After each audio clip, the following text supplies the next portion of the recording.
Alors, docteur Gilbert, merci. Nous allons enchaîner avec la prochaine question. Alors, c'est une dame de la France et on remercie pour tous les gens qui regardent Plein Feu sur l'heure juste. Et cette dame, la question est la suivante.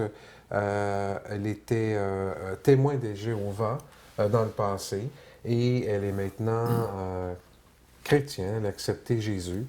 Et elle vous demande, elle demande, le baptême est-il nécessaire? Je ne le crois pas. Donc, je vous demande la question, Monsieur Gilbert, est-ce que le baptême est nécessaire?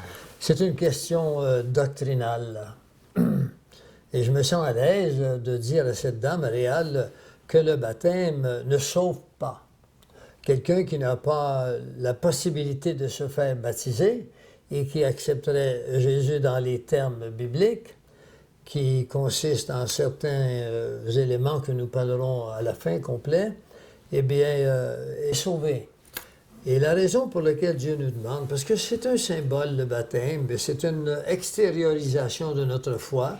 Quand on vit dans une petite communauté chrétienne, on déclare aux autres, je m'engage avec vous. Et cet engagement, c'est une bonne conscience. De plus, la Bible nous dit que Jésus lave nos péchés. Bien là, on s'en va dans l'eau, on se fait laver au complet. Et c'est très important quand on étudie la neurologie et qu'on sait, par exemple, si vous avez des talents d'acteur ou des talents d'imitateur, puis ça se passe juste dans votre tête, quand on vous demandera d'imiter, vous ne saurez pas comment le faire, parce que ce sera dans la tête seulement. Il faut faire le geste. De la même façon, quand on fait ce geste de se faire amener dans l'eau, l'immersion totale, et puis de faire prier sur nous, puis qu'on accepte Jésus dans les termes bibliques, le pasteur s'occupe de ces choses-là, eh bien, on reste à vie marqué par ce moment précis. J'ai baptisé quelqu'un dernièrement dans l'eau très froide, parce que c'était pas possible de le faire autrement. Et puis, ce personnage, il est très heureux depuis, parce que ça fait des années qu'il y pensait. Alors, c'est Dieu qui le demande de nous faire baptiser. Comme je vous ai dit, ce n'est pas la source du salut. La source du salut, c'est la foi. Mais quand on vit dans une communauté, et puis que les gens invitent d'autres personnages qui viennent nous voir, témoigner lors de notre baptême, c'est de cette façon-là que les païens peuvent voir que ce que Jésus a dit, ça demeure vrai encore de nos jours. Et c'est de cette façon-là que les gens peuvent adhérer à la foi et à la communauté chrétienne. Pour quelle raison s'abstiendrait-on de le faire si Dieu nous le demande? Et ce n'est pas aussi une forme pour nous de nous démontrer et de démontrer dans un pas de foi à Dieu qu'on est prêt à soumettre cette âme-là à l'Esprit de Jésus? Bien, c'est exactement ça. On manifeste ce que nous pensons. Et ce que nous pensons vient de la parole de Dieu. Et en le manifestant, nous devenons un peu sous nos propres influences. Et ce sont des influences qui sont agréables à celui qui nous a demandé de le faire. Il faut faire le geste. Merci, M. Gilbert. Voilà.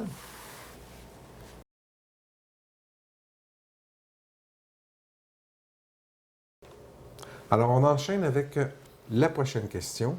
Je vous la lis. Je veux tout d'abord vous remercier pour l'excellent travail que vous faites, M. Gilbert. J'ai un commentaire il y a quelques mois sur YouTube et ça m'a troublé, car c'est complètement contre ma vision, mais il faut que je dise que ce commentaire était justifiable. Le gars disait que la mort de Jésus ne nous sauve pas, car puisqu'il est ressuscité, le sacrifice de sa vie n'a pas tant de valeur que cela. Avez-vous un argument, Dr. Gilbert, qui pourrait enlever ce doute qu'il m'a donné? J'aimerais avoir mieux, jamais ne lire ce commentaire. Chère madame, vous avez raison que si vous n'avez pas d'antidote à ce commentaire, il aurait mieux valu que vous ne l'écoutiez jamais. Vous savez, Satan a tout fait au cours des siècles pour discréditer l'œuvre de Jésus-Christ. Il le fait même à l'intérieur de vous actuellement. Quand vous dites ces choses, vous essayez de réduire la valeur de l'œuvre de Jésus-Christ à la croix. Et puis, vous vous basez sur un homme quelconque qui va mourir, qui est né, puis qui va mourir, qui deviendra poussière. Alors, il faut avoir des raisonnements qui vont vous aider à survivre à toutes ces influences négatives et fausses, mensongères sur vous. Alors, il ne faut pas se laisser emporter à toute doctrine, à tout vent de doctrine. Il y en a des doctrines dans notre monde. Satan sait qu'il a peu de temps. Réal, tu le réalises aussi. Oui. Satan a peu de temps. Il fait tout son possible. Je voudrais simplement vous lire un verset qui va vous aider dans Matthieu 24, entre le verset 23 à 26. Si quelqu'un vous dit, le Christ est ici, ou encore il est là, ne le croyez pas. C'est ce qu'il a fait, le monsieur. Il vous a donné des mauvaises nouvelles. Il vous a dit, sa mort, s'il est mort, maintenant, ça n'a plus d'importance. Ce n'était pas un prophète, Jésus, c'était Dieu lui-même. Car il s'élèvera de faux Christ et de faux prophètes. Ils feront de grands prodiges et des miracles, au point de séduire, s'il était possible, même les élus. C'est pas n'importe quoi, ça. Il va être capable, Satan, d'en faire des séductions. Et si c'était possible, même de séduire les élus. Et c'est pour ça qu'il ne faut pas qu'on soit là. Parce qu'il pourrait séduire, il ne dit pas qu'il pourrait séduire tous les élus, mais il pourrait séduire certains élus. La tentation va être forte. Alors voici, je vous l'ai annoncé d'avance. Si donc on vous dit, voici, il est dans le désert, n'y allez pas. Voici, il est dans les chambres, ne le croyez pas. Dans les chambres ici, c'est un mot qui n'est pas utilisé beaucoup dans notre langage, mais les chambres veulent dire des organisations. Un exemple de cela, les villes qui ont un certain minimum de population ont des chambres de commerce. Alors une chambre ici a la connotation d'une organisation avec des causes ou des buts spécifiques. Dans le cas présent, des chambres, c'est des organisations antichrétiennes. On peut penser aux sectes. On peut même penser à la grande Église officielle qui n'a jamais donné leur juste sur le salut, sur l'œuvre de Jésus-Christ et qui s'est approprié les qualificatifs qui appartiennent à Jésus plutôt que de pousser la foule vers Jésus. Le but de l'Église n'est pas de rester à l'Église. Le but de l'Église, c'est d'amener les gens à Jésus-Christ et de les faire croître dans l'amour et la vérité que la parole nous enseigne. Et lorsque la personne mentionne qu'à cause que Jésus-Christ est ressuscité, donc il n'y a pas lieu à ce moment-là de penser que la mort de Jésus-Christ est quelque chose de grandiose puisqu'il a ressuscité. Ah bon, alors si vous croyez que la parole de Dieu est vraie, vous auriez des bonnes raisons d'y croire si vous aviez les documents que j'ai qui montrent mathématiquement que personne n'aurait pu écrire la Bible parce que les codes bibliques du docteur Elio Rips, qui est un des plus grands scientifiques au monde, mathématiciens au monde actuellement, il remplace Albert Einstein, et le docteur Ramsell qui vit au Texas, j'ai eu l'occasion d'y parler 3 fois. Dans les années précédentes, lui a fait ses découvertes à la main, là, avec des écritures. Il n'y avait pas les ordinateurs qu'ils ont à l'université de Tel Aviv. Eh bien, ils ont démontré que la Bible, c'est impossible. Elle n'aurait pas pu être écrite par des hommes. Parce que la cohérence qu'il y a dedans, dans les séquences de lettres, font en sorte que les mathématiques démontrent que la probabilité était inexistante. Bon, cela étant dit, je vous laisse avec un seul verset à cette madame. Il est marqué dans Hébreux 13, le verset 8. Je dirais que le chiffre 13, c'est le chiffre de la rébellion. Et cet homme qui vous a dit que sa mort n'avait plus d'importance, il est vraiment rebellé. Mais pourtant, par contre, c'est le verset 8 dans le chapitre 13. Et 8, c'est le chiffre de Dieu. Parce que c'est l'infini, c'est des chiffres qui ne finissent pas, c'est l'infini. Alors il est marqué ceci, Jésus est le même hier, aujourd'hui et pour l'éternité. Alors, si vous croyez en un Dieu qui est temporaire, ce n'est pas mon cas et je vous exhorte, chère madame, à lire davantage la parole de Dieu. Et suivez Plein Feu, suivez d'autres, il y a d'autres bons sites maintenant en français. Nous ne sommes pas là pour monopoliser la connaissance, nous sommes là pour la répandre. Et il y en a de plus en plus de sites, et c'est merveilleux, parce que l'Église chrétienne semble faire un dernier effort d'évangélisation, et comme se rendre sur place, comme ça se faisait autrefois, ça coûte très cher, et il y a très peu de missionnaires. Alors, l'Internet le fait pour nous. Et c'est pour ça que je prie qu'Internet soit là encore un bon moment. Et il faut prier pour qu'Internet ne nous soit pas enlevé. Un Plein Feu, c'est un site pointu. Et si j'en profite, Réal, vous priez, vous et les auditeurs, vous prierez pour le personnel de Plein Feu. Parce que nous éprouvons des fatigues parfois aussi. Hein? Ça fait longtemps qu'on est là. Très bien.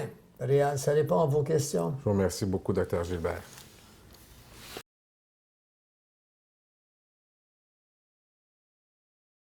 Monsieur Gilbert, voulez-vous, s'il vous plaît, commenter votre pensée sur l'homosexualité? Le pape François a répondu à cette question posée par des journalistes de la façon suivante. Qui suis-je pour juger qui que ce soit? Réal, je dirais à cette madame, disons que le pape n'est pas vraiment opportuniste, parce qu'il a manqué une belle occasion de donner l'heure juste. La Bible est claire à ce sujet. Alors, des questions de cet ordre-là, ça n'appartient ni à moi, ni à toi, ni au pasteur, ni au pape, ni à personne. Elles sont textuelles, elles sont mot à mot, précises, concises dans la parole de Dieu. Mais encore là, si la parole de Dieu est un vieux livre qui dort dans une vieille armoire pleine de poussière, ben, je ne vois pas à ce moment-là comment est-ce qu'on pourra arriver un jour à la vérité. Donc, si vous voulez, Réal, je vais vous citer certains versets de la parole de Dieu. D'abord, dans Jean 17, 17, il nous est dit « Ta parole est la vérité ». Il y a un mot de plus, il nous dit « Sanctifie-la par ta parole, parce que ta parole est la vérité ».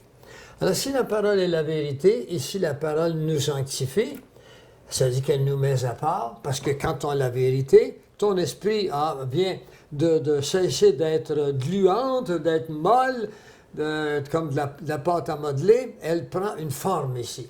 Puis là, cette forme-là, elle va se scléroser, non pas dans le but de ne plus travailler, mais de maintenir en place cette vérité sur le sujet en question. Alors, dans Romains 1, 22 à 32, c'est long, vous le voyez, 22 à 32, mais ça vaut la peine parce qu'aujourd'hui, l'homosexualité est bonifiée. Maintenant, on parle même de bonifier, de rendre correcte la pédophilie et ensuite de ça, le mariage à trois. Alors, faites vos jeux, rien ne va plus. On n'entend plus les chrétiens maintenant arriver avec l'épée de Jésus, de la vérité, de la lumière. On ne les entend plus arriver. Malheureusement, l'Église évangélique se passe surtout dans les églises sur semaine, alors que le public, je vais être non pas vulgaire, mais je vais être... vulgaire, ça veut dire que...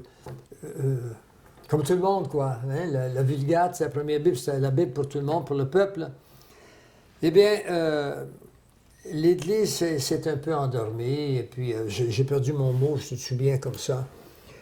Et alors, il faut qu'on donne l'heure juste. Alors, je le lis ici dans Romains 1, le verset 22 à 32. Elle est ici. « Se vantant d'être sages », il parle des hommes ici, les êtres humains, « ils sont devenus fous. Et ils ont changé la gloire du Dieu incorruptible en image représentant l'homme corruptible, donc les images, n'est-ce pas? Mais c'est pas tout. Des oiseaux, des quadrupèdes et des reptiles. On en voit partout dans les églises officielles. Oui. D'accord? C'est pourquoi Dieu les a livrés à l'impureté. C'est une des causes, c'est la parole qui le dit. Vous voulez adorer toutes sortes de dieux, des oiseaux, des êtres humains, des dictateurs. Bon, ben, moi, vous laissez avec eux si vous les aimez mieux que moi. Alors, selon les convoitises de leur cœur, en sorte qu'ils déshonorent eux-mêmes leur propre corps. Eux qui ont changé la vérité de Dieu en mensonge et qui ont adoré et servi la créature au lieu du Créateur qui est béni éternellement. Et là, la parole dit Amen. Maintenant, c'est pas tout. C'est pourquoi Dieu, et là vous avez la raison pour que Dieu est intervenu à sa façon, il dit, c'est pourquoi Dieu les a livrés à des passions infâmes, car leurs femmes ont changé l'usage naturel en celui qui est contre nature. Et de même, les hommes abandonnant l'usage naturel de la femme, se sont enflammés dans leurs désirs les uns pour les autres. N'est-ce pas? Commettant homme avec homme des choses infâmes et recevant en eux-mêmes le salaire que méritaient leurs égarements. Est-ce qu'on peut dire que le sida est le salaire de leurs égarements? On peut le dire d'une certaine façon, mais ce que Dieu veut dire ici, c'est que femme avec femme ou homme avec homme, les enfants sont maigres. N'est-ce pas? Ça ne fait pas des enfants en très grande santé. Ça ne fait pas d'enfants du tout. D'accord? C'est pas dans le plan de Dieu. Et c'est diabolique, cette attirance de l'homme vers l'homme. Et puis, il y a des homosexuels qui ont été délivrés. Parce qu'il y a des esprits spéciaux qui font ce travail chez les êtres humains. Comme ils ne sont pas cités ou... Non, pardon. Comme ils ne se sont pas souciés de connaître Dieu, Dieu les a livrés à leur propre sens réprouvé pour commettre de telles choses. C'est tellement bien dit. Ça veut dire quoi? Ça veut dire comme vous n'avez pas dans votre esprit les notions nécessaires pour soustraire votre corps à ces tentations, eh bien Dieu n'est rien pour vous avec son enseignement. Alors laissez-vous aller à vos passions infâmes, ça veut dire instinctive et en désordre. Étant rempli de toute espèce d'injustice, de méchanceté, de cupidité, de malice, plein d'envie, de meurtre, de querelle, de ruse, de malignité. Oui, rapporteur, médisant, impie, arrogant, hautain, fanfaron, ingénieux au mal, rebelles à leurs parents, dépourvus d'intelligence, de loyauté, d'affection naturelle.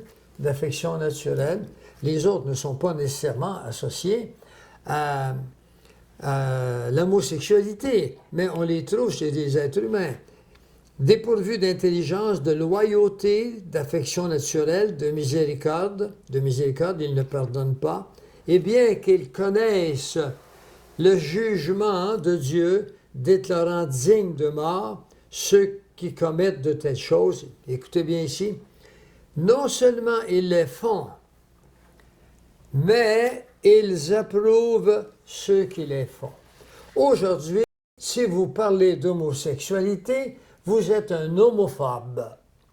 Si vous parlez que l'islam n'est pas une religion, mais un système sociopolitique, vous êtes un islamophobe. Moi, je vais vous le dire comment je suis là-dedans. Je suis un islamophobe et je suis un homophobe. Mais la vraie signification du mot homo, ça veut dire homme, phobe, c'est phobie, ça veut dire des craintes de l'homme. C'est un mot qui est emprunté à quelque chose qui n'existe qu'en dehors de l'homosexualité en elle-même. Il manque quelque chose. Mais de toute façon, puisque la société l'a accepté comme ça, la parole, c'est des conventions.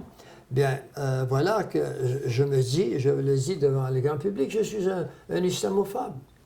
Et je rejette l'homosexualité en tant que mode de vie, parce que Dieu nous le dit. Mais je ne rejette pas l'homosexuel. Pourquoi? Parce que l'homosexuel, c'est un potentiel, lui aussi, de salut pour Dieu. Lui aussi, il peut se rendre compte qu'il est à côté de la piste, de la traque, du chemin que Dieu pour lequel il nous a créés, il peut se repentir. Et Dieu peut intervenir dans sa vie comme celui qui ne se contente pas d'une seule femme. Ça y en prend 2, 3, 4, ça finit pas, n'est-ce pas?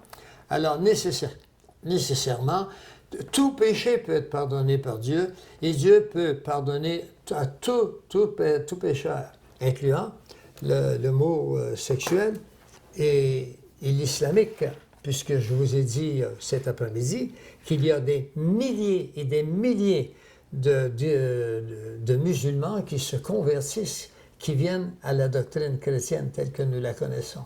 Plus particulièrement en Indonésie. En Indonésie. Incroyable, on en parle partout. D'ailleurs, il sera sur plein feu prochainement.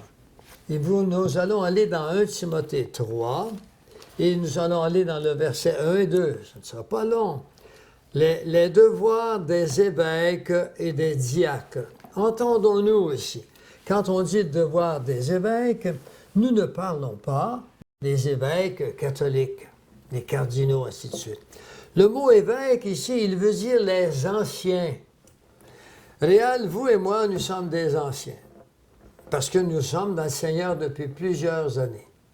Un ancien ici, ce n'est pas celui qui a de l'âge. Dans le cas présent, c'est celui qui a de l'expérience et de la connaissance de la parole de Dieu. Alors, le devoir de ces gens-là, et des diacres, c'est un mot qui existe dans le Nouveau Testament pour l'Église évangélique.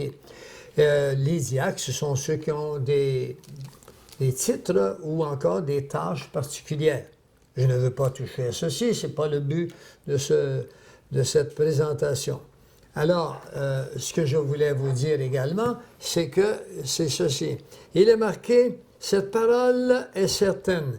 Si quelqu'un aspire, alors il me faut encore mes lunettes, vous voyez, à la charge d'évêque, c'est-à-dire d'anciens, ou encore d'hommes de Dieu, de prédicateurs, d'évangélistes, d'évangéliques, de témoins, s'il aspire à une charge comme celle-ci, il désire une œuvre excellente.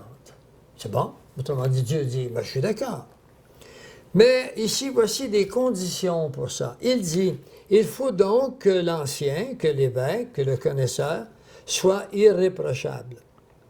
C'est l'idéal, n'est-ce pas? Mais les évêques que nous ne sommes pas tous irréprochables. Et c'est pour ça que nous continuons à croître dans le plan divin. Parce que je ne voudrais pas que quelqu'un en profite pour nous trouver en défaut puis dire que ceci ou cela. Parce que nous le sommes souvent en défaut. Nous sommes des hommes. Mais nous avons auprès du Seigneur quelqu'un qui nous pardonne immédiatement si on sait présenter notre problème à Dieu, puis de se rendre compte que nous sommes la cause, à cause de nos défauts qu'on n'a pas corrigés, à cause des instincts qui nous incitent. Eh bien, Dieu est là pour nous pardonner, mais plus que ça, il est là pour le Saint-Esprit. Moi, j'avais une opinion très banale du Saint-Esprit lorsque j'étais membre d'une autre église, une grande église. Alors, le Saint-Esprit est là pour nous rappeler qu'on est incorrect. C'est ça qui est merveilleux. Le Saint-Esprit en fait plus qu'un ami qui dit à l'autre tu es allé un peu loin, corrige-toi donc de ceci ou ça. Il nous le dit. Mais il faut le croire, il nous aide. Il faut donc que l'évêque soit irréprochable. Et ce que je veux vous dire ici, ce n'est pas un discours, c'est une phrase. Qu'il soit mari d'une seule femme. Et là-dessus, j'ajoute ceci. C'est pas pour rien que Dieu veut que lorsqu'on est des hommes de Dieu, qu'on soit mariés. Et que je ne peux m'abstenir de le dire, c'est que cette grande Église apostolique et catholique, elle a des prêtres, et la prêtrise est terminée de toute façon, nous allons y revenir, qui ne sont pas mariés, mais qui ont des désirs sexuels comme moi et comme vous. Et c'est Dieu qui les a mis là, ces désirs. On ne va pas les enlever, mais on va les canaliser, on va les permettre de nous épanouir. Alors, ils se croient tellement spirituels qu'ils peuvent se passer d'une femme. Alors, ils la substituent au petit garçon ou à la petite fille. Et ça, c'est épouvantable. Cette Église est en train de créer un discrédit épouvantable sur le christianisme au complet. Ce n'est pas seulement sur cette Église que va La disgrâce. la disgrâce, voilà, c'est sur le christianisme. Et c'est à nous, les croyants, de cesser de garder ça pour nous. Nous sommes là, le Seigneur nous a dit, vous êtes la lumière du monde. Si la lumière est cachée sous le boisseau, au lieu de le mettre en plein jour, mais comment est-ce qu'ils vont savoir où est le vrai chemin? Et si nous nous taisons, comment connaîtront-ils la vérité? Alors moi, je réponds à vos questions tel que je suis, et puis si j'ai été créé pour dénoncer, bien, je pense que je dénonce là. Et chaque chrétien, un jour, un chrétien m'écrivait régulièrement. Il me disait, Docteur Gilbert, c'est pas ça que Dieu veut, que vous dénoncez ceci ou cela. Et Dieu veut qu'on dise la vérité. Un jour, je lui ai répondu, je me suis fatigué d'avoir ça, et je lui ai répondu, puis je lui ai dit, lisez Éphésiens 5, dans lequel il est écrit, ne participez pas aux œuvres ténébreuses, mais dénoncez-les. Alors, je n'ai plus jamais eu de nouvelles de ce chrétien. Il n'était pas méchant de me dire ces choses.